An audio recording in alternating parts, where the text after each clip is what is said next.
Hai, Assalamualaikum. Saya Nurhana binti Muwaikir Haris dari Seksyen 15. Saya Nur Akila Diana binti Abdul Muluk dari Seksyen 15. Assalamualaikum dan salam sejahtera. Saya Nur Hidayah Zamzuri daripada Seksyen 15. Assalamualaikum, saya Nurhana. Saya akan teruskan pembentangan kami dengan tajuk Ajaran Konfusianisme. Ajaran Konfusianisme ini merupakan aliran besar yang menjadi kepercayaan masyarakat Cina. Ia juga pada asalnya merupakan aliran bukan agama secara mutlak tetapi aliran falsafah. Ajaran Konfusianisme ini mempunyai sistem pemikiran yang diasaskan oleh Kongfuzi, iaitu tokoh peradaban Cina. Ajaran ini juga terkandung dalam buku-buku iaitu 5 klasik dan 4 buku. Selain itu, ajaran Konfusianisme ini bertujuan meningkatkan moral dan menjaga etika manusia. Untuk pengetahuan anda, selepas kematian Kongfuzi, terdapat kumpulan yang membuat pemujaan terhadap beliau dan muncul upacara serta ritual keagamaan dan perayaan. Ajaran Konfusianisme ini juga sering diamalkan bersama agama Buddha. Negara-negara yang mempunyai pengganut Konfusianisme ialah Malaysia, Singapura, China, Taiwan dan lain-lain. Seterusnya, saya membacakan biodata tentang tokoh peradaban Cina iaitu Kongfuzi. Kongfuzi dilahirkan di kampung Changping, daerah Lu, Duchi pada tahun 551 sebelum Masihi. Kini dikenali sebagai wilayah Shandong atau Shantung. Beliau juga berasal dari keturunan bangsawan tradisional, namun menjadi miskin akibat perang dan huru-hara. Beliau telah berkahwin dengan Cai Guan ketika berusia 20 tahun dan dikurniakan anak lelaki bernama Kong Li. Akibat kemiskinan, sukar mendapat pendidikan lalu memilih jalan hidup sendiri untuk menimba ilmu. Beliau mempelajari pelbagai jenis pelajaran seawal 15 tahun seperti muzik, sastera, adat-adat lama Cina, kepimpinan dan ilmu tata cara etika dalam kehidupan. Beliau juga menjadi seorang guru pada usia 20 tahun dan menyebarkan ilmu baru pada usia 32 tahun. Selain itu, beliau memenuhi usia emas dengan mengarang sejarah peradaban negara, mengukuhkan prinsip muzik, membuat sajak, membentuk sistem kesenian, upacara, perayaan dan etika. Beliau juga dijadikan tempat rujukan pelbagai pihak dan ramai berpuas hati dengan penyelesaian diberikan oleh beliau. Beliau juga berpengalaman dalam pelbagai bidang kerja, termasuklah bidang politik negara. Seterusnya, saya teruskan lagi dengan prinsip, iaitu matlamat hidup yang tertinggi ialah menjadi manusia teragung, iaitu Zhunzi ataupun Junzi. Terdapat 8 nilai akhlak yang mulia, iaitu Rin, perikemanusiaan, Shu, keprihatinan, Chung, kesedaran, Li, kesusilaan, Yi, keadilan, Ming, kecekalan, Zi, kebijaksanaan, Sin, kepercayaan. Dalam ajaran Konfusianisme, teori 5 hubungan dianggap asas atau panduan kepada sesuatu perhubungan yang akan membawa kepada kebahagiaan keluarga dan seterusnya menyumbang kepada kestabilan dan keharmonian sesebuah negara. Saya lanjutkan lagi dengan perhubungan yang perlu dijaga dalam ajaran Konfusianisme. Terdapat 5 hubungan. Yang pertama, hubungan dengan orang atasan ataupun Zhongcheng. Yang kedua, hubungan dengan ibu bapa dan anak iaitu Fuzi. Yang ketiga, hubungan antara suami dan isteri iaitu Fuai. Keempat, hubungan dengan orang yang lebih tua iaitu Xiangdi. Yang kelima, hubungan dengan rakan-rakan iaitu Peng Yu.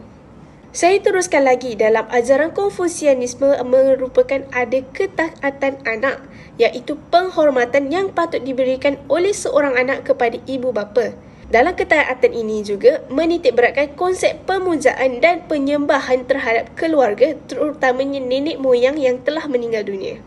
Sebarang kebaikan atau keburukan yang dilakukan oleh seseorang itu merupakan perbuatan ataupun gambaran terhadap seluruh keluarganya.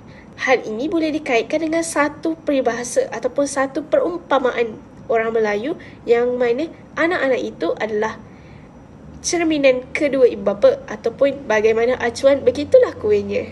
Itu sahaja daripada saya. Seterusnya saya serahkan kepada Hidayah. Terima kasih.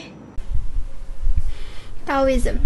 Taoism merupakan ajaran yang berasaskan sistem falsafah mengenai moral dan hubungan antara manusia dengan alam sekitar. Ia merupakan ajaran Lao Tzu berdasarkan buku Tao Te Ching. Ajaran Taoism berasal daripada perkataan Tao yang bermaksud jalan ataupun the way. Ia mengajar pencapaian 3 perkara, iaitu ketenangan jiwa, kedamaian fikiran dan juga keharmonian emosi. Ia diasaskan oleh Lao Tzu dan juga Chuang Tzu. Terdapat pelbagai sumbangan ajaran Taoism kepada masyarakat. Antaranya ialah Qigong, iaitu teknik pernafasan yang digunakan. Selain itu, Feng Shui, astrologi Cina, alkimia, perubatan tradisional Cina dan juga seni silat Cina.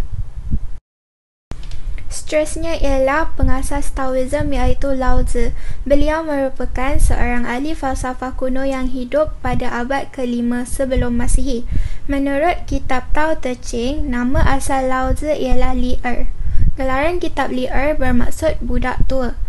Kabar angin mengatakan bahawa Lao Tzu berada dalam perut ibunya selama 82 tahun dan dilahirkan dalam keadaan yang tua. Seterusnya, gelaran Lao Tzu berkait dengan guru tua yang bermaksud orang yang mempunyai ilmu pengetahuan yang tinggi. Beliau menyebarkan falsafah setelah beliau meletakkan jawatan apabila kemerosotan dinasti Zhou. Beliau juga telah menulis buku bertajuk Tao Te Ching yang mempunyai 5,000 huruf Tionghoa dalam 81 bab. Dalam buku tersebut, beliau menekankan ajaran keharmonian alam semesta. Satu kata-kata bijaksana daripada ajaran Taoism yang terkenal ialah menjadi orang yang dicintai memberimu kekuatan, sementara mencintai memberimu keberanian. Bahagian ajaran Taoism terbahagi kepada 2 ajaran, iaitu Cult of Immortality dan Way of Heavenly Teacher. Cult of Immortality. Cult of Immortality mengajar pengikutnya mencari kehidupan abadi menerusi meditasi, latihan pernafasan, gimnastik, mandi, seni seksual dan juga perubatan. Way of Heavenly Teacher. Way of Heavenly Teacher dikembangkan oleh Ko Qianqi dan diperkenalkan oleh Zhang Daoling. Kebanyakan ajaran diwarisi daripada ajaran asal Buddha. Contohnya, kepercayaan Trinity terhadap Three Pure One serta kepercayaan terhadap syurga dan neraka. Gerakan terbahagi kepada 2, iaitu kumpulan selatan, True Unity dan juga kumpulan utara, Complete Unity. Maksud Tao. Tao merupakan sesuatu yang abstrak, tidak dapat diterangkan dengan perkataan. Ia dipercayai telah ada sebelum kewujudan alam semesta. Ia tidak terlihat dan juga tidak terbentuk. Dalam Tao Te Ching, sesuatu yang tidak terbentuk tetapi mampu untuk mempengaruhi alam semesta. Setiap kehidupan dan alam mempunyai hubungan dengan Tao. Tao tidak bernama, tidak dapat dilihat dan hanya difahami oleh individu melalui kesedaran diri sendiri. Dalam kata lain, ia merupakan undang-undang dan prinsip kehidupan alam semesta. Tao boleh mengatasi segala hal, baik manusia maupun alam. Tao melahirkan sesuatu dan sesuatu yang dilahirkan melahirkan yin dan yang. Yin dan yang merupakan satu kuasa pasif dan aktif yang menyeimbangkan antara satu sama lain. Seterusnya ialah perayaan. Perayaan Hantu Lapar ataupun Ghost Festival ialah satu perayaan yang dirayakan oleh masyarakat Cina dari merata dunia. Perayaan ini diadakan jatuh pada hari ke-13 malam ke-14 pada bulan ke-7 kalender Cina yang turut dikenali sebagai Hari Hantu. Bulan ke-7 secara amnya dikenali sebagai Bulan Hantu. Pada perayaan Qingming, ahli keluarga yang masih hidup akan memberi penghormatan kepada moyang mereka, manakala pada Hari Hantu, mereka yang telah meninggal dunia akan menziarahi keluarga mereka yang masih hidup. Pada hari ke-13 dalam tiga alam iaitu syurga, neraka dan fana dibuka dan pada masa ini, penganut agama Tao dan Buddha melaksanakan upacara amal untuk mengubah dan membebaskan penderitaan orang yang meninggal. Ciri-ciri terpenting dalam bulan hantu ialah penyembahan nenek moyang yang mana ketaatan pada keturunan disambungkan kepada para leluhur walaupun selepas kematian mereka.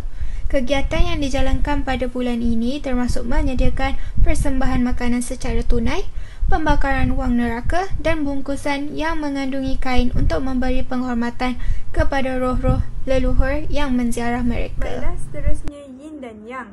Gabungan unsur pasif yang dikenali sebagai yin dan aktif yang dikenali sebagai yang. Ini membawa maksud kepada keamanan dan keharmonian. Ia teras kepada amalan masyarakat Cina sehingga sekarang, yang merupakan kuasa positif alam seperti panas matahari bumi dan kering iaitu tanda-tanda yang melambangkan kepintaran, kekuatan dan kepimpinan.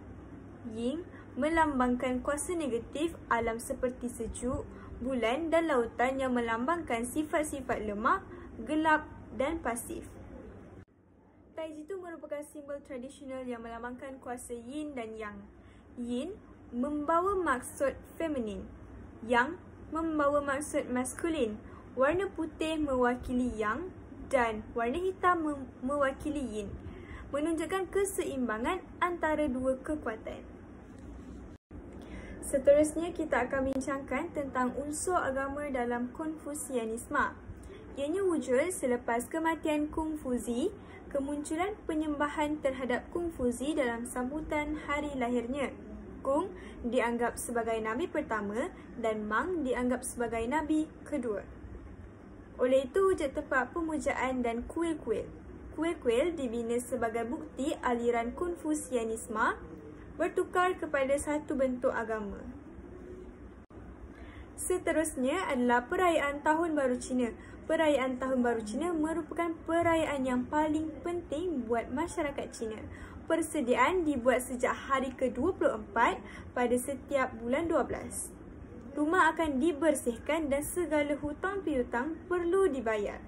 Pembakaran mercun pada tengah malam sebagai tanda permulaan tahun baru. Akhir sekali adalah perayaan Qingming. Perayaan Qingming diraikan pada hari ke-104 selepas solstice musim sejuk. Kaum keluarga akan membersihkan kubur nenek moyang dan bersembahyang. Mereka juga akan membawa makanan dan bunga ke kubur tersebut. Ada yang membuat replika kereta, duit, rumah dan sebagainya untuk dibakar sebagai simbolik terhadap si mati. Sekian daripada saya, Nur Hidayah binti Zamzuri.